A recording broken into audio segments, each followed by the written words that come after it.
Creativity Rules. How are you doing? Very well, Ridhima, and thank you for having me on your show. There's so much that we have to speak about and sort of break down the definition of creativity, at least from the standpoint of the media and entertainment industry, because Yes. people usually always they will first partner any word under creative first to media entertainment, and then it sort of moves to other industries. But Yes. it is equally relevant to all industries. So yeah, happy to Anand, be here. before we get started, I want to know from you. You head this mammoth and legacy-driven organization called Famous Studios, and I Mhm. remember our conversation when you spoke about the scope, the bet, and the intensity of what Famous Studio does. So can you take us through what Famous Studio is all about? Because there's a lot of misnomer and a lot of understanding about Famous Studio. So I think if you can demystify that for us, that will be of great help. So first and foremost, a great way to start because there's so much to sort of cover when it comes Yeah. to the legacy of Famous, the history, how it started, who Yes. was the driving force behind it initially, and what its core purpose is sitting today in 2021. In short, it's a family-run business. It was set Hmm. up by my grandfather in 1946. So it's been almost 2021 is going to be our 75th year, I believe. Yes. Yes, wow. Yes. So it's like a sort of a platinum jubilee sort of a year for us. And Yeah. we have a lot of things that we are planning on rolling out when it comes to our own services, content creation, all the various aspects of the media entertainment business. So the business was really set up in our main facility in Mahalakshmi, which is in South Bombay. And the main sort of driving force behind the business at that time was my grandfather. He sort of developed a very good relation with industry folk during his time. He was also a two-time president of IMPA, which is known as the Indian Motion Picture Association. So he was one of Okay. the, I think he was the second or the first president of IMPA. So uh, Famous Studios slowly started gaining recognition because we were one of the first studios in Asia that provided an air-conditioned facility. And at Hmm. that time it was a very big thing because in the heat in Bombay, you can imagine actors showing up and saying, "अरे यार एक cut हो गया, चलो मेरे को घर जाना है, बहुत गर्मी हो रही है यहाँ पर." So the fact that we were able to even offer a very very small service with an air conditioning inside sort of added a lot of value for that time, in yesteryear. Soon we moved into various other services like we set up a lab. So a laboratory is basically where the production house shoots the original film, which before we used to use negatives, 35 millimeter negatives. So Yeah. we used to shoot the negative, and then before going to the cinema, the negatives had to be converted to something which is called prints. Yeah. So one negative would be converted into multiple prints, and then those prints would go out to cinemas all across the country, and then they would play it on the classic cinema projector, the Hmm. wheelie one. Yeah. Nowadays, you are watching films coming out of a projector, but it's through digital technology called DCP. So, film is sort of not being used anymore. It's all digital, it's all on hard disks, and technology has caught up really quickly. So, things have changed, and we've seen that change over the last Yeah. 40, 50 years. And slowly, Famous sort of started producing content as well. So my grandfather actually had very very good relations with Devanand Sahib, with Dilip Kumar. They co-produced two or three movies also at that time. Hmm. And as we move forward, we sort of imported, India's first Mitchell camera. So many years back, there was a company called Mitchell that produced that manufactured film cameras, and we were one of the first studios to import it here. And then, we used to rent it out to production houses for their shoots and their needs. We then partnered with a very renowned DOP by the name of Fali Mistry. So Hmm. he used to be part of all our projects as well. And then my grandfather got into set construction because at that time there was a lack of good art direction. So he said, "Look, I have a studio. Let me also sort of, collaborate with art directors, and why don't we just create sets and let producers come in and use it and shoot." So I think creativity in Famous sort of started from 1946. At that particular Sounds like time, that. yeah. So at that particular time, these were the initiatives that my grandfather took, which sort of aided, and it was is an easy collaboration for anyone to come and use the space and then unleash their creative vision to then produce the content that they desired. Then things were sort of going on, went smooth. We slowly start building our business. In 1985 we applied to the Ministry of Information and Broadcast to set up a post production facility. So we were the first studio in the country that introduced analog post production for filmmakers and advertising clients, so on and so forth.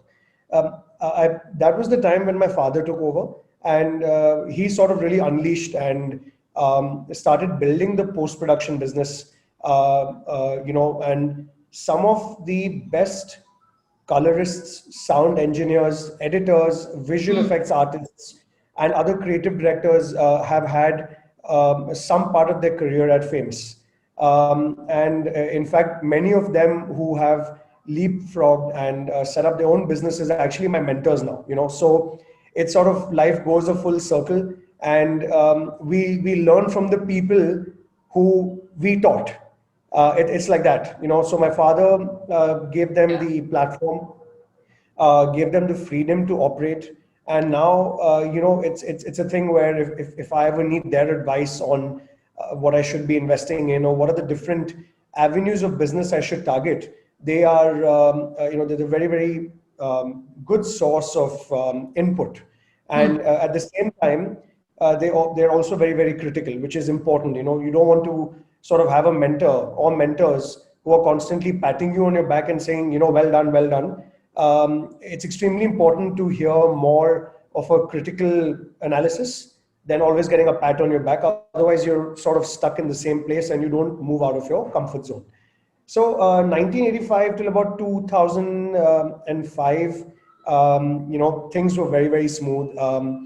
We set up the post business in the same facility, and that sort of gave birth to many, many new production houses.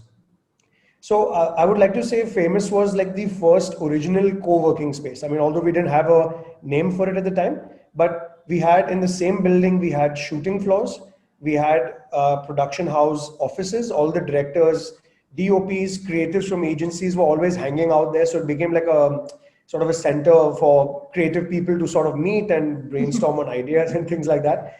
And that's where the business really, really, flourished. Then we move forward to make the facility all inclusive. We also set up a restoration division where basically we digitized old films which were on negatives. So what happens in negatives is over a period of time, because it has multiple chemical elements in film, it deteriorates if you don't store it properly. And then you risk losing your content altogether. So one of the biggest projects the movies that we restored Mr. India. We also restored Sholay. So the producers of Sholay, the Sippy brothers, they came into us and they said that, look, it's a very challenging project and we need you guys to restore it. And then we're going to convert this into 3D. So I'm not sure if you're aware, Ridhima, but it's about 7 or 8 years old, this news. Or Sholay was re-released in 3D in the theaters for a short span. Yeah. And Famous was responsible to sort of restore the content. So, we've been part of many landmark projects. Also, I remember from my younger days, randomly I was at Famous one of the days with my dad, and Dil Chahta Hai shooting was happening at Famous. So one of the most famous songs that we still dance to, Koi Kahe, that entire set was at Famous. The nightclub set was at Famous. Yeah. The Mahalakshmi one, right? Yes, the Mahalakshmi studio. Yes. Yeah. So from whatever I remember, this is sort of the history of Famous. Very fortunate that my grandfather and my father were able to uphold the legacy. We fortunately enjoy a very, very good name in the market, and it's up to me and the next generation to take it forward now. So, and a lot of new things happening now. If we fast forward to 2020, 2021, I would say that if I look at my competition or I just look at Famous by itself, we are one of the very few studios in the country that offer everything under one roof. And mind you, it's not like it organically happened. We had to sort of sit down with the team. We had to travel globally. I've had the opportunity to travel to many of our trade shows all over the world. We've met heads of Netflix, Amazon Prime, the guys who are behind Dolby Laboratories. So, all of these guys are very key partners that help us decide how we need to invest in technology for the future. So, where Famous is concerned, it's always a blend of three things: talent, technology, and IP. You took us through this illustrious journey of how Famous Studios has grown so far. And from the description of it, I'm sure your grandfather, your father, and you yourself must have stumbled across a lot of creative people. So, what's your first impression of how do creative folks, both who are involved in the post production bit and your tryst with a lot of directors, producers, writers, how do these melting pot of creative thinkers really think? What is so strikingly different about them? And from your own experiences, Anand, you think creativity or creative thinking as a skill, can it be built? Can it be cultivated in individuals? So, first thing, the sort of people that I have met. See, obviously, when you talk about a creative director or a creative person, yes, I have met many. I've come across many, but it's not necessary that only a writer or a concept artist or a matte painter or even a painter who paints on canvas is a creative person. Absolutely. Somewhere I consider my COO to be creative. Somewhere I consider my team in HR to be creative also, and sometimes I consider myself as being creative as well. So creativity is always a joint effort. Okay, definitely it can be cultivated, and the way it can be cultivated is through exposure.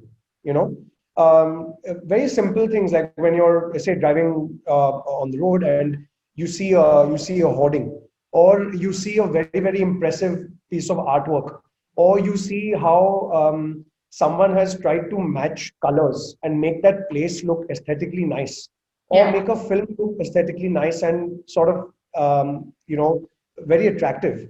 End Yes. of the day, creativity is another word for storytelling.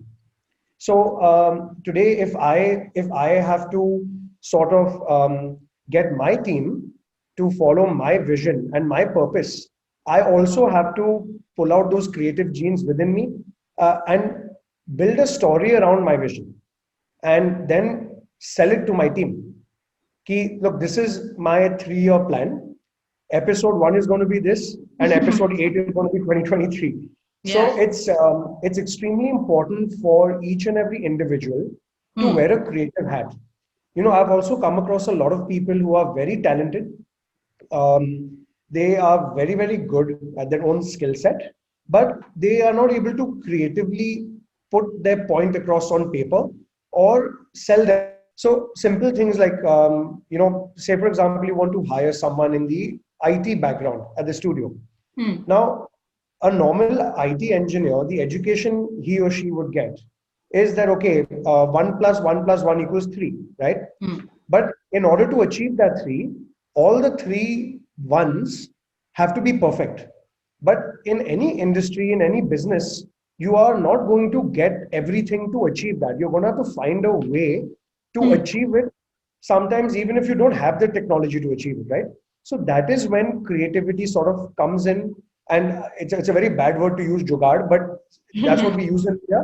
But sometimes you need to find ways of delivering your product or your service to your client where Hmm. he or she is happy, and you manage to do it with the least amount of resources as well. And that is where the challenge lies. The other aspect which is sort of lacking or sometimes is lacking with individuals is they don't have that creative ability to sell themselves. So if I have an again if I have an interview with someone and I know that person is very good at marketing Hmm. or studied at IIM, done his thing at ISB, or he's gone to Wharton or wherever, NCR. But when he comes to me or she comes to me and I'm like, I want you to head my marketing, they sort of don't have that. They're not able to sort of sell themselves to me. This is how I'm going to do this for you based on your vision. You know, creativity is something that can be nurtured for sure. It's not Yes. necessarily that it's inbuilt. Some people have it inbuilt. Some people are confident, so they're able to twist the story and sort of sell it. Yeah. But yeah, it's something that you can learn. It's not that you're born with it or something. So, Anand, from this micro conversation, I think the points you touched upon is that creativity is about storytelling, and through that storytelling, how are you subtly or explicitly selling? Also trying to say is giving other person the conviction that look, I'm here and I can help you solve that problem, or I can help you achieve that goal. So you're saying one part is being good with what you do, the other part is conveying to the other person that I'm good, and I think that is also a part of creativity. So I think storytelling, selling, and solving, these are my key three takeaways from the narrative that you just mentioned. Yeah. Anand, my subsequent question is, you like you said that you've got this multifaceted experience of cities, meeting a lot of people, handling a team, and some of these team members may be, elder than you, some are invariably younger than you. So it's a melting point of diversity. What is your mechanism of gauging the creativity of these different people that you come across? Do you have any barometer going at the back of your head? Okay, this person seems to be reasonably creative. How do you gauge a person's creativity, Anand, in your world? Okay. So, for famous, actually, it was not that difficult for me to gauge someone's creativity. It's simply because we get such varying types of requests from our Yeah, clients, yeah, ranging from just do a color grade or mix a track, all the way to produce an entire commercial for me with the post, with the sound, with visual effects. It's a whole sort of menu of services and offerings. I think the best way to say it, um, because we have so much to offer, yeah, what I always say to my team, see, one thing is you go to your client and say, कि sir आप हमारे पास आओ आपको जो भी करवाना है हम करवा देंगे, right? ठीक है, आपके पास टेक्नोलॉजी है, you've got the works to provide the service. yeah. But the question is your team up to the challenge to explore that technology to deliver that service? So, classic example, like we have uh, uh, a few creative directors that work in different parts of the content creation business who are hired by Famous. We've always had this case where one of the directors has always stepped out of his comfort zone, and he has grown leaps and bounds, and he has tried different technologies and offered it to our clients successfully Hmm. without really thinking that he might be sort of walking into a black hole. Yeah. He's like, I'm just going to keep walking, dekha jayega jo hoga. And through that you sort of get a hint that look, this guy has got what it takes to try something new. It's not easy to step out of your comfort zone. Absolutely. And this is when he is already sort of pretty busy with his existing work. It's not like, okay, I tried two things, it's not working, so chalo, let me try number three, number four. Is number one and number two already working? But he's exploring three and four simultaneously. He's putting in that extra 3-4 hours a day to explore that. And then you've got the complete opposite creative director who's very comfortable in his space, the same space he's been in the last 15 years. He's working with the same clients and doesn't really have any kind of a focus on where or what he would like to do in the next 5 or 10 years. So how I usually put it to them, I give them a lot of freedom because I feel today they know their clients the best. They know what the clients expect. Give them that freedom to figure out how operationally and creatively they will deliver a particular project. Hmm.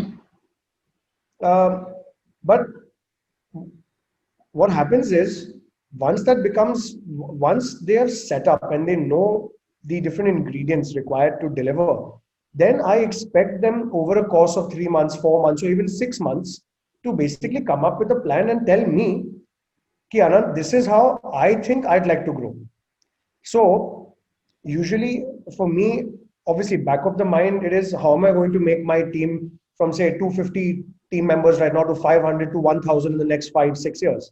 But it's very important to give that attention to each of your creative guys, and on a weekly basis or once a month, um, sort of understand and drive that energy and passion in them. Ask them, where do you see yourself in the next 5 years, and where is it that Famous can help you? How is it that we can help you achieve your goals? Because if they achieve their goals, they will be comfortable at Famous for a longer period, because they'll feel like, okay, we've got the backing from the management. And second, if they grow, the company grows. It's just as simple as that. Yeah. So, in terms of gauging, I think I answered it in the first part of your question, the first part of my answer, rather, where you sort of immediately gauge, because today I know what the market size is. I know, for example, like if I take one of my verticals, advertising, I know, for example, today there is FMCG as a category spends out of the entire advertising budget in India for all companies, FMCG contributes 55% of that. And Huge. then you've got automotive and then all the other things, coming. Yeah. So I know the numbers. So if I tell my creative directors, ki look, the advertising budget for FMCG is whatever 40 50,000 crores a year, whatever number it is. What part of that have you captured, and how much more can you capture? So I always give them these hints. I will always share data with them. I will give them the reading inputs, but then I expect them to come back with a solid plan that this is how we're going to achieve it with our existing infra, with our existing manpower, with our existing resources. Even if they remotely come close to that planning, I know that he or she is the right person, and then I can give them a helping hand and complete that strategy. So that is what I basically look at, and that is what is like a go-go or a no-go for me. Yeah. So, Anand, I think what I'm capturing from this part of your conversation is that one of the dipstick to measure a person's creative thinking ability is their orientation to proactively step out of comfort zone when there's already a lot of established comfort around them, to experiment and figure out what's working and what's not. And the second thing is, you may give them a trigger point. For example, FMCG having 55% or contributing to 55% of advertising budget. What's the small action they take on based on that insight? So I think these small behaviors lead you to figure out a person's creative thinking. So this was about people around you, Anand. I understand that before managing Famous Studio, you also experimented in terms of a sports endeavor that you were leading. So I want to know from you, what has been your creative journey, Anand?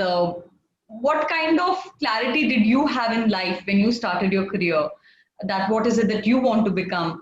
What was that point in your life that you realized, okay, I'm truly passionate about this and I want to impact in this arena of people, segment, customers? How did that creative journey unfold for you? So very honestly, I started my career at Famous in 2009, end of 2009. Yeah. 2009 to 14, sort of, I really wasn't in the right space in terms of thinking. I wasn't able to sort of put my head around this business. I wasn't meeting the right people. Basically, in very simple language, I was a headless chicken for those 5 years. And I wasn't really finding any purpose or any enjoyment in the business. It could also be because the business was run in a certain way over the last 65 years. So I didn't feel it challenging enough for me. Or maybe it was the other way around. After I joined the sports company, I realized that I wasn't challenging myself.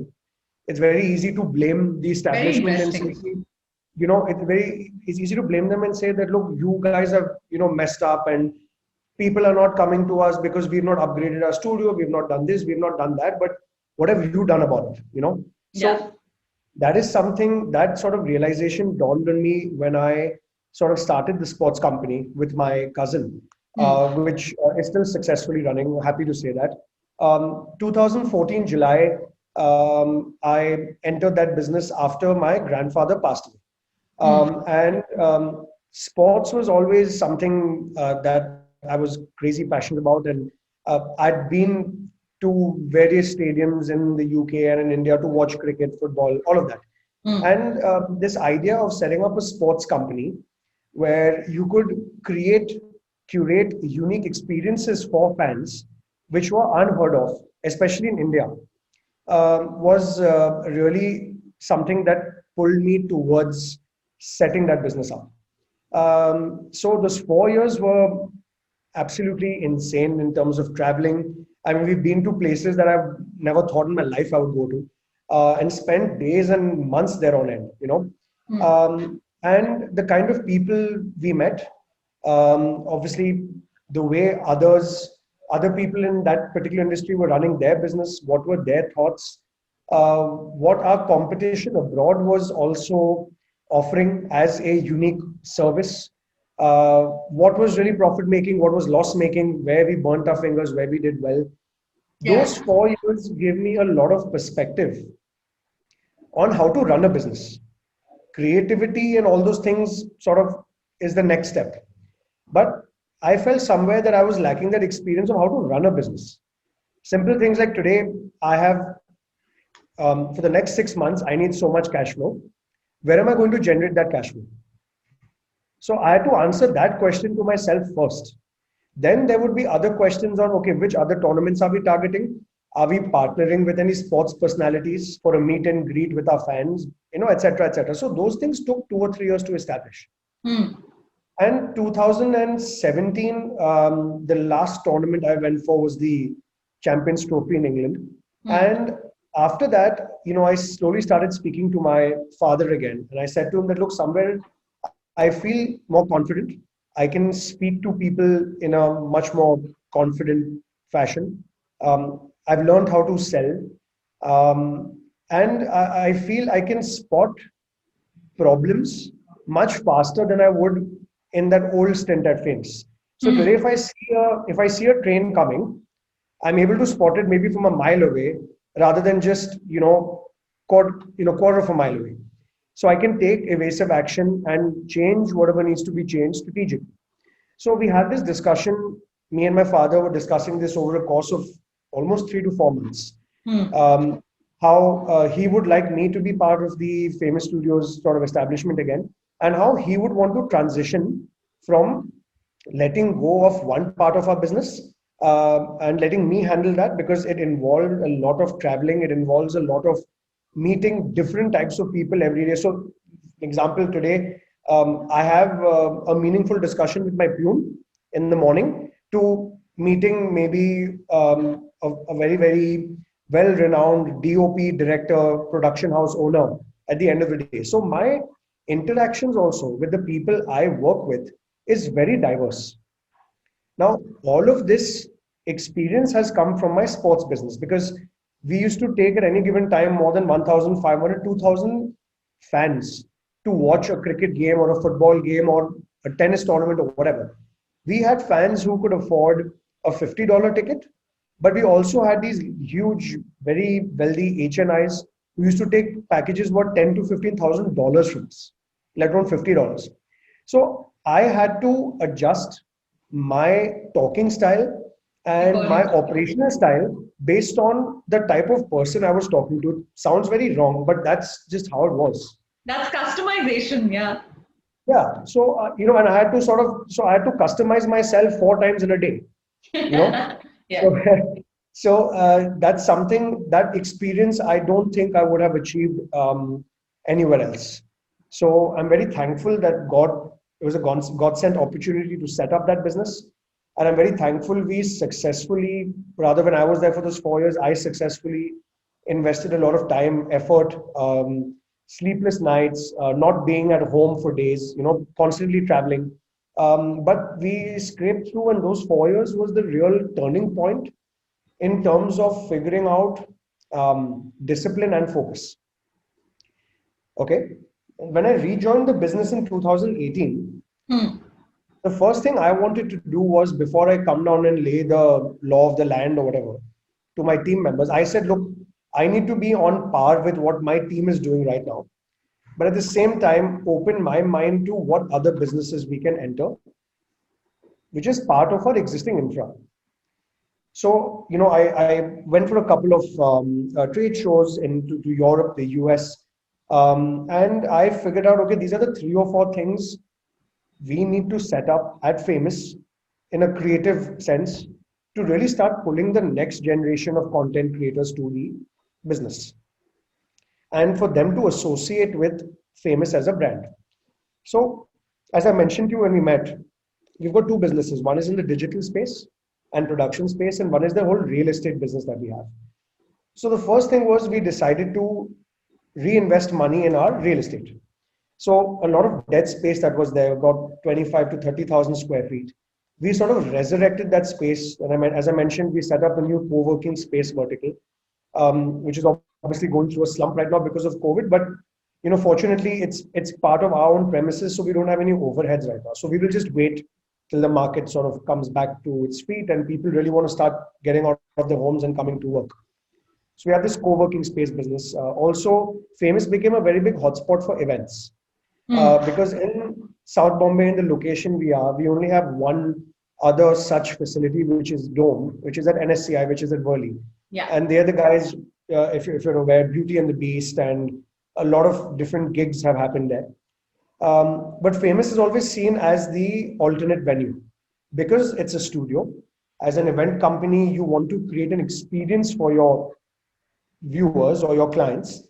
So you build a set and you can do anything from scratch. So we had the opportunity of hosting YouTube, Instagram, Audi, Lamborghini. I mean, these are just 4 or 5 names. Some very, very, very large parties have happened there as well. Again, I can't take names of who's hosted them, but very, very big industrialists. And it sort of became with the youth that we're going to a famous gig.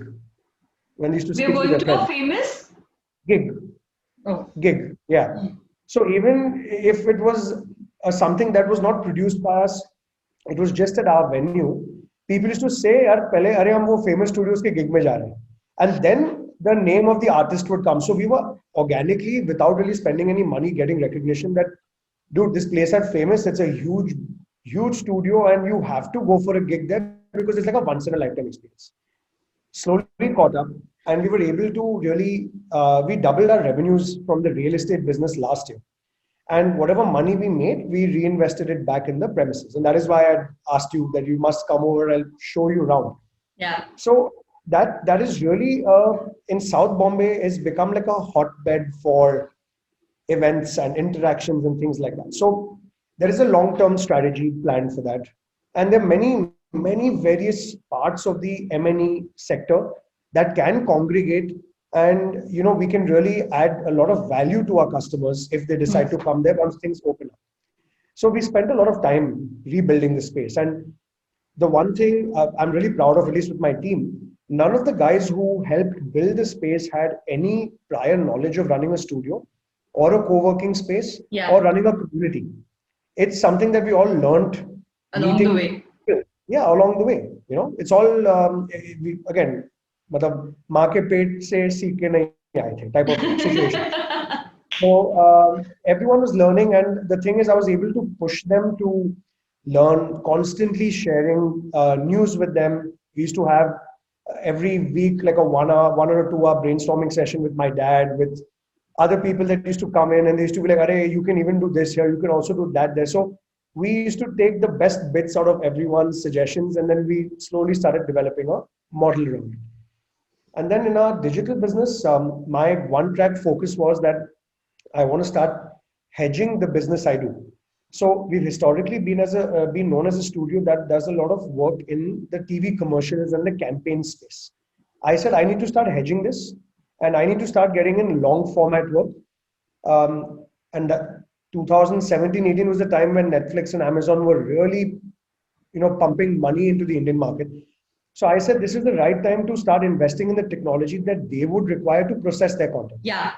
So in 2018, I set about applying for a Netflix post-production partnership, which over the course of 4 or 5 months, which I sort of single-handedly applied for, worked on the entire contract. We were given this stamp by Netflix in November 2019. That you guys are now a Netflix certified partner, which is a big stamp of approval, from one of the leading content creators of the world. And all the other initiatives in upgrading technology. Even in the lockdown, many of our competitors sort of scaled down. We scaled up. So in the last, as I mentioned to you, as well, in the last 3 or 4 months, we've hired up to at least about 25, 26 new people from the creative management backend side. So we're a growing team. And the one set vision, obviously, is to grow our revenues. Second thing is for our team members to sort of realize their passion and grow with us. And and we really want Famous to become a full-on content creator in the next 2 years. So that is how my sort of thought process has been. And along the way, I've had the opportunity to really learn from my experiences. And one thing also I'd like to put in public here is that I have made the same mistakes twice. So it's not a crime to do that, because sometimes you believe in yourself so much that even if someone tells you "Ye mat karo," you still end up doing it again, and then you're like, okay, fine, now I probably should not And do you it. then learn the hard way. Yes. So I have learned a lot of things the hard way, but end of the day, sometimes you also need to look at those learnings as your cost of learning. Investments that are made where you might not make any money back, that money stuck, but that money attributes or sort of you can put it aside as, okay, fine, I've learned from this experience. Now I know what I need to do next in order to be successful. And you got to keep poking. So for me, I'm very, very particular about certain things, and this is something I was never at before in my first stint at Famous. And if certain things are not done in the right way, it sort of bothers me. So I make sure that my team members are sort of doing things in the way I want them to do it. However, OCD it might sound sometimes, but sometimes you need to be OCD to really be on the right track. So yeah. So, Anand, from this part of the conversation, what I'm picking up is that diverse experiences and like a quantum of experiments has really shaped your point of view and perspectives that you're sharing today. I want to know from you, usually there are two kinds of people.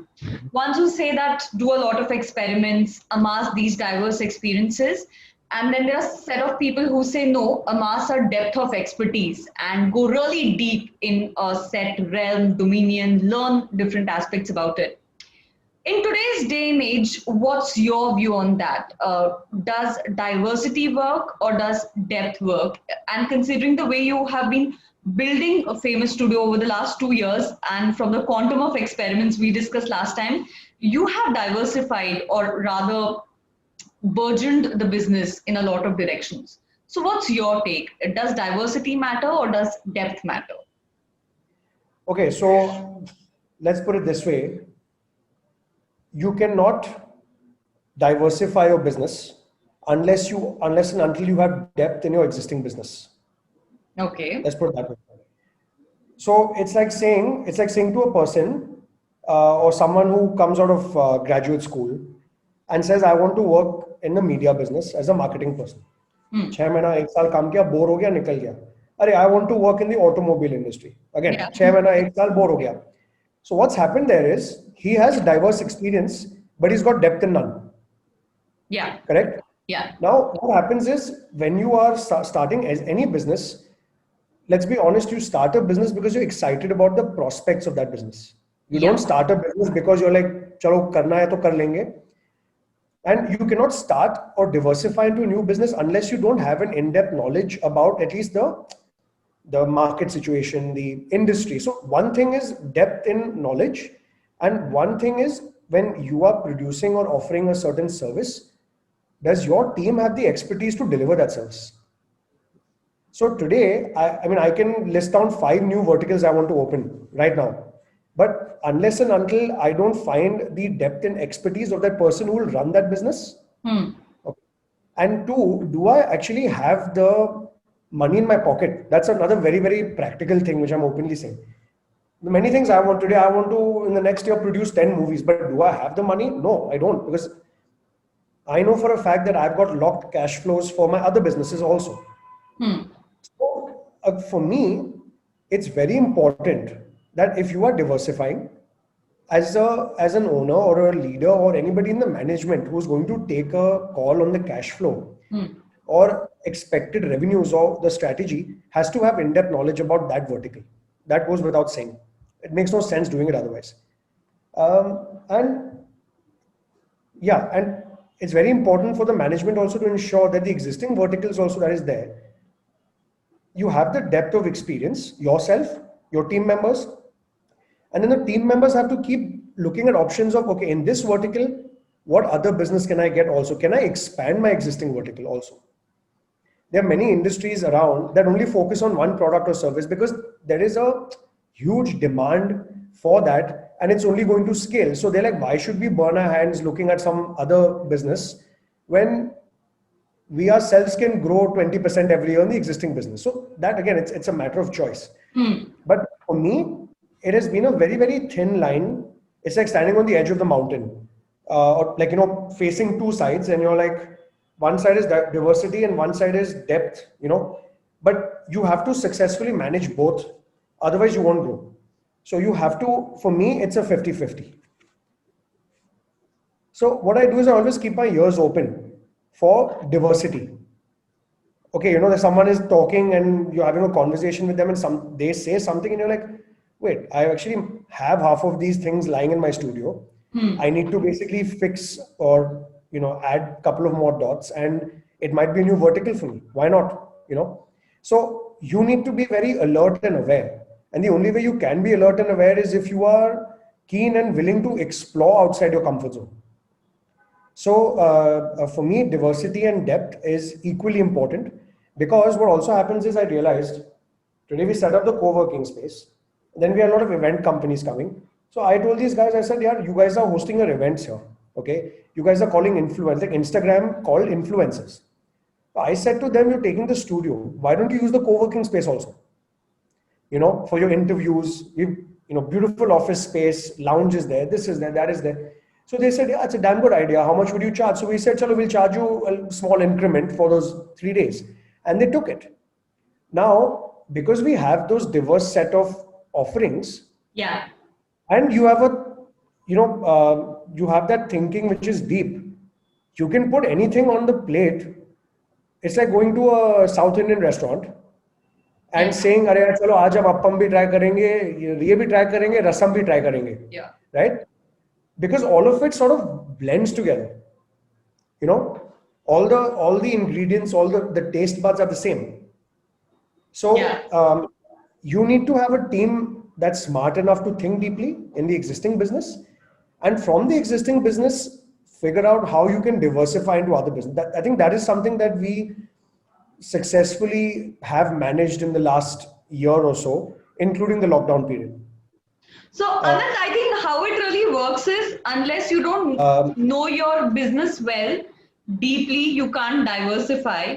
And once you diversify, that's when, you create a perception that you are a one-stop solution or you're someone who provides turnkey solution. The example that you gave where you let these Instagram influencers use the shooting space, the co-working space for interviews, I think it was a very clear-cut example of that. Anand, my last question as we are coming towards the culmination of this show is, see, there are different cadres and genres of people today. Some are freelancers, then there is surge in self-employed individual, then there is surge in entrepreneurs, startup folks, and of course, corporate professionals. And as I meet these people, different people have different perception that in their field or in their realm, creativity is needed or may not be needed at all. What's your perspective about professionals needing creativity? Do they need it, and how they can cultivate it? If you could give us some tips, some ideas which are basically agnostic of professionals and it's applicable, what would those tips be? So, so I think it's a very simple answer. Today, a professional, his or her background is sort of building their skill set in a certain field. So if it's a chartered accountant, the guy is a damn good CA. If he's an engineer, he can fix things. He's really good at fixing things, and maybe, working at a company that has a big R&D budget to create a unique or innovate a new product. Yeah. If it's a creative director, that person knows how to write a script, knows how to treat it, knows the camera angles, how everything's going to look at the end of it. He has a certain vision. Now, in terms of creativity for all of these, mentioned people, it really depends on what their aspirations are, right? So today, you have many architects also, okay? Many architects are sort of freelancers. Yeah. कि भाई आपके पास कुछ काम होगा तो बताना. You have that type of architect, and you also have an architect who's like, look, this is what I've done, okay, and I'm slowly building my own team. And that architect who builds their own business, they have to think creatively, because they will think creatively today. Okay, I want to focus on homes, I want to focus on offices, I want to focus on in like large buildings, take on the entire contract from one of the big developers and design the entire building. Yeah. Or I want to maybe use some other technology to create a 3D render of that building, what it's going to look like at the end. So, end of the day, the creativity stems from aspirations. Today, if you aspire to become 10x of what you are, not only in terms of your standing in society or how much money you'll be earning, but in terms of your purpose, you will find a way to be creative. वो आप हार कर चलाओगे, मारोगे, होगा. And remember the examples I gave you at Famous. In the history of Famous, the last, 9 or 10 years that I have sort of been seeing my people work, many of them moved from literally being a chai wala in the studio to now working as a visual effects artist in my studio, because they had an aspiration. They didn't want to enter my cabin and give me documents to sign. And I truly appreciate that. I think that is what you want to see. So, that is something that now he has no background of creativity. The guy might not even speak more than 3 or 4 words of English. Yeah. But that aspiration is so huge कि यार कल तुम computer के सामने बैठ के एक VFX का प्रोजेक्ट उड़ाना है, फिर देखा जाएगा क्या होता है, right? That aspiration sort of gave them the force that, look, we have to, if we aspire to be that, this is what we're lacking and we need to learn to get there. And they took that step, right? And that is what my sort of thing is with professionals. Like today, the creative director who's done really well at our place, his skill set is what? His skill set used to be sitting on a machine, that flame machine I showed you, where we do all the treatment to the hair and everything. He started off as a flame editor. And now he's running a team of 100 people. And he's directing, he has looked at new technologies, he's all over the place. So he aspired to become a well-known visual effects creative director in India. And he's sort of 80% there already. It's taken him a long time, but with the support of wherever he's worked, with our support, with whoever supported him down the line, by hook or by crook, he has climbed up that ladder and he's achieved it. It's all about aspiration. Creativity, you find a way, end of the day. It's, when we say in creative parlance, it's called the figure out quotient. कि पहले एक step ले लेते हैं, फिर आगे figure out कर लेंगे आगे कैसा होने वाला है. Aspiration ना, जिससे भी aspiration होता है ना, वो बंदा figure out करता है. Always remember. आज there's so many success stories around us, especially the people who